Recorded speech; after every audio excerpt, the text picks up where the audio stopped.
Hello, আপনাকে স্বাগতম আমার হোস্টের আরেকটি ভিডিওতে। আজকের ভিডিওতে আমরা ওয়ার্ডপ্রেসের 3টা ইস্যু সমাধান করব, যেগুলো খুবই কমন এবং বেসিক্স।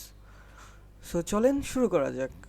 এর ভিডিওর প্রথম যে ইস্যুটা আছে সেটা হচ্ছে পিএইচপি আপডেট রিকমেন্ডেড। এই ইস্যুটা এটা সমাধান করার জন্য আপনাকে হচ্ছে আপনার সি প্যানেলে চলে যেতে হবে। এখানে সার্চ করতে হবে মাল্টি পিএইচপি ম্যানেজার। এটা একদম ইজি ওয়ে। সো এখানে আপনার যে ডোমেনটা আছে, এখানে দেখুন আমার ডোমেনটা কিন্তু হচ্ছে shahidul.com। সো ওই ডোমেনটা আমরা এখান থেকে জাস্ট সিলেক্ট করব। সিলেক্ট করে আমি জাস্ট পিএইচপি ভার্সন 8.1 দিয়ে দিচ্ছি, কারণ 8.1 আমার খুবই পছন্দের পিএইচপি ভার্সন। সো এটা সিলেক্ট করে দিলাম। অ্যান্ড এখানে এসে আমি যদি এখন রিফ্রেশ করি, দেখেন এররটা কিন্তু চলে গিয়েছে। সো এই এররটা আপনারা হচ্ছে এইভাবে সমাধান করতে পারেন। আচ্ছা, তারপর আমরা দ্বিতীয় ইস্যুতে চলে যাব। এখানে আমি ইনস্টল প্লাগইন থেকে অ্যাড প্লাগইনে চলে যাই। এখান থেকে জাস্ট যে কোনো একটা প্লাগইন আমি ইনস্টল করার ট্রাই করি। যে ইনস্টল নাও, এটাতে ক্লিক করি। দেখুন এরকম একটা এফটিপি ক্রিডেনশিয়াল চাচ্ছে, এরকম একটা ইরর দেখাচ্ছে। ঠিক আছে, এটা আপনি কীভাবে সমাধান করবেন? এটা সমাধান করার জন্য আপনাকে হচ্ছে আপনার যে সি প্যানেলের ফাইল ম্যানেজার আছে সেখানে চলে আসতে হবে।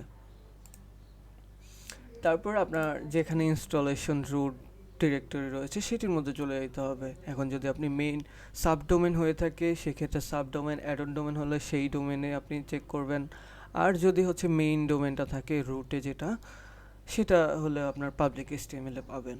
তো এখানে আপনি হচ্ছে wp-config.php ফাইলটা এটা এডিটে ওপেন করে নেবেন।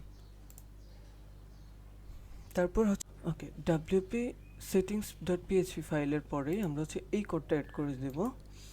এখানে আমি জাস্ট পেস্ট করে দিই। আপনার এই কোডটা হচ্ছে ডেসক্রিপশনে পেয়ে যাবেন, আর সেখান থেকে নিয়ে নিতে পারেন। তারপর হচ্ছে সেভ চেঞ্জেস, এখানে ক্লিক করব। ওকে, এখন আমরা হচ্ছে এই প্লাগইনের সাথে এই যে ইস্যুটা মাত্র আমরা সমাধান করলাম, FTP ইস্যু, এটার সাথে আরেকটা ইস্যু জড়িত আছে। আমরা প্রথমে হচ্ছে রিলোড করি, আপনাদেরকে দেখাই ইস্যুটা আসলে কি। এখান থেকে জাস্ট ইনস্টল নাওতে ক্লিক করব। এখানে দেখেন এরকম একটা installation failed, could not create directory, এরকম একটা এরর দেখাবে।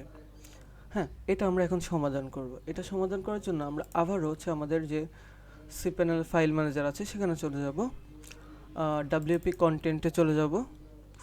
তারপর এটাকে সম্পূর্ণ সিলেক্ট অল করব। তারপর এখান থেকে জাস্ট রাইট ক্লিক করে চেঞ্জ পারমিশন, এখানে ক্লিক করব। অথবা আপনার এই যে মেনুতেও পারমিশনের মেনু পেয়ে যাবেন আর কি। সেখান থেকে জাস্ট এগুলো 7 করে দেবেন। ওকে, 7 করে দেওয়ার পর আমরা জাস্ট এখন হচ্ছে এটাকে রিলোড করব। ওকে, সো এই যে ইনস্টল নাও। ওকে, ইনস্টল করার পরে যে ইনস্টল হয়ে গিয়েছে অ্যান্ড অ্যাক্টিভেট, এখানে ক্লিক করব। দেখুন আমাদের প্লাগইনটা ইনস্টল হয়ে গেছে। সো এই ছিল আজকের 3টা ইস্যু ওয়ার্ডপ্রেসের, যে 3টা ইস্যু আপনারা খুবই ইজিলি সমাধান করতে পারেন। ধন্যবাদ সবাইকে।